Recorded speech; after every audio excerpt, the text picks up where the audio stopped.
Example 6. On May 23, 2013, Gallup reported that 76% of U.S. workers believe that they will continue working past retirement age. A local politician wants to investigate if this is true in her community and conducts a survey of 100 randomly selected people and finds that 80% say that they will continue to work past retirement age.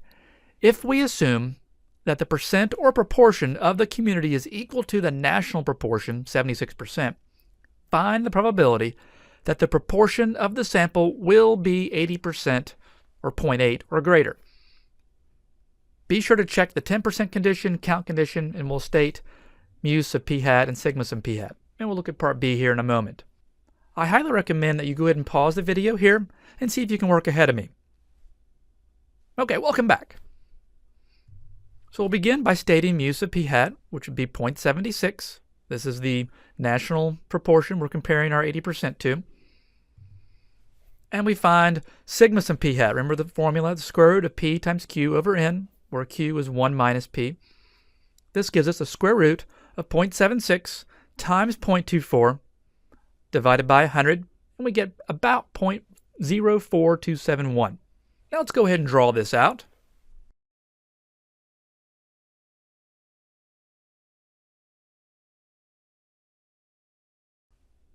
Now let's go ahead and put the sample on there. We want a sample of 80% or higher. Again, we'll convert that to a proportion.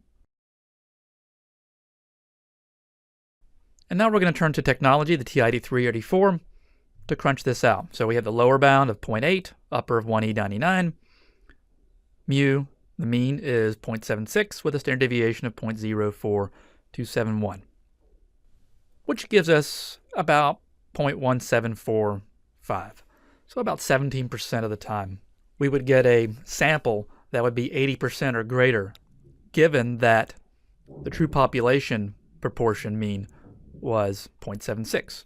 So part B, the politician wants to send out a press release that her community has a much higher rate of workers who are going to continue working past retirement age. So if you were one of her aides, how would you advise her? Okay, so remember, there's a reasonable chance of obtaining a sample proportion as large as 80%, even if the true value is 76%, just by random chance. So it's not conclusive that her community has a higher rate of those claiming they would work past retirement age. So I would recommend that she either A, get a larger sample, or B, say that her community is actually in line with the national average on this issue.